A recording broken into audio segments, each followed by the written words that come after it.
High नमस्ते। नमस्ते। अनि के पर्यो नाम हजुरको? शारदा। ओ सो स्विट नाम यार, कस्तो राम्रो नाम रहेछ। अमेरिका बस्नुहुन्छ है? हजुर। ठिकै छ, राम्रै नै हुनुहुँदो रहेछ। दाइ मलाई केटी साह्रै मन पर्यो। केटी मन पर्यो तँलाई? मन पर्यो दाइ। ल शारदा, तिमीलाई चाहिँ यसले मन पराएछ, के भन्नु पर्ने भन न। ठिकै छ नि त, बिहेपछि घरको काम, खाना पकाउने, कपडा धुने, घर पोछा लाउने, त्यो सबै काम तिमीले नै गर्नुपर्छ। हुन्छ। समटाइम मैले ड्रिङ्क गरेको हुन्छु, त्यसमा चाहिँ तिमीले रेखदेख गर्नुपर्छ। भइहाल्छ नि, म खासै माइन्ड गर्दिनँ। हुन्छ नि त त्यसो भए।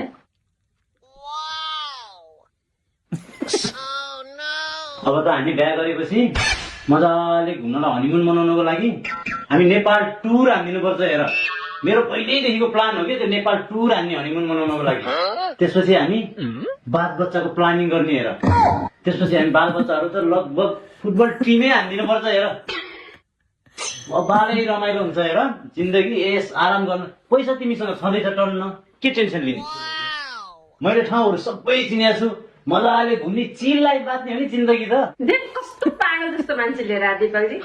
छोरो पाउनु कहिले कहिले, भोटो सुन्नु अहिले भने चाहिँ बिहे हुने कहिले कहिले, हनिमुन मनाउने यहाँ जा भन्छ त्यहाँ जा भन्छ। यो केटा नि मलाई मन परेन। होइन दिपक, तिमीले अलिक गतिलो केटा भेटाउँदैनौ? होइन, तिमीलाई चाहिँ कस्तो केटा चाहिएको? त्यस्तो धनाट्य केटा, पढे लेखेको केटा ल्याउँदा नि भएन। ऊ पनि अब तिमीले गराएको काम त सबै घरको काम गर्छु भनिरहेछ नि। कस्तो केटा चाहिँ चाहिएको तिमीलाई? मलाई त मैले गराएको काम लुरु लुरु गर्ने, जे भन्दा नि मुख नफर्काउने, त्यस्तो खाले केटा चाहिएको हो। त्यस्तो खालको केटा त पाउनै मुस्किल हुन्छ। त्यही पनि म विचार गर्छु, अब के गर्ने। तिम्रो त बिहा गरिदिनै पर्यो नि यसपालि त। धेरै बोल्दै पर्दो रहेछ। अहिले हामी जान्छौँ है? हुन्छ। ल जामे, बढी बोल्दो रहेछ यो पनि। हिस्सै पर्यो खाली हात। साले तेरो यो धेरै बोल्ने बानीले नि त अब बुढो कन्नै बस्छस्। यति राम्रो केटी थिए यार, धेरै बोल्ने बानी तेरो खराब के। दाइ अब खाइस हुत्रो। दाइ के बताइ? एकचोटि मिल्छ मिलाइदिनु। मिल्दैन, अब त धेरै बोलिस हो। कस्तो कस्तो चाहिने केटाहरू बोकेर ल्याउनु। नेक्स्ट इयर अर्को केटा लिएर गयो। हाई शारदा, के छ? दिपक बस।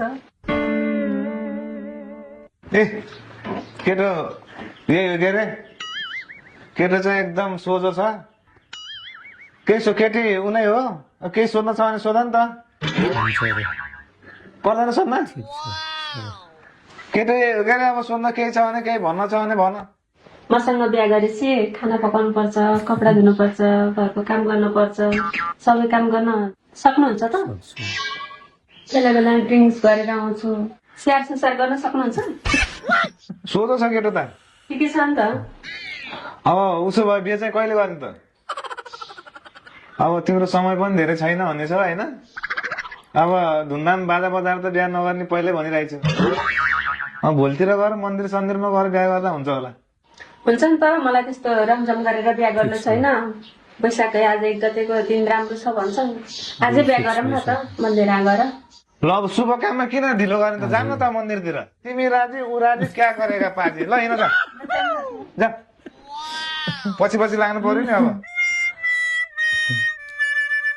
माता भगवतीको मन्दिरमा चाहिँ बिहा गरेपछि 7 जन्मसम्म छुट्दैन नि फेरि, विचार गराउने फेरि।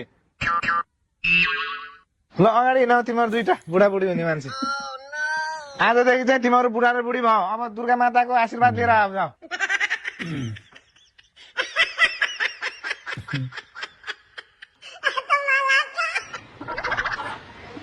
मंगलम भगवान हरिश्च मंगलम गरुड़ध्वज मंगलम पुनरिकाक्ष मंगलायस्तनु हरि मंगलम गरुड़ध्वज मंगलम पुनरिकाक्ष ममैकरम सर्वलोकमैकरम। भगवतीको आशीर्वाद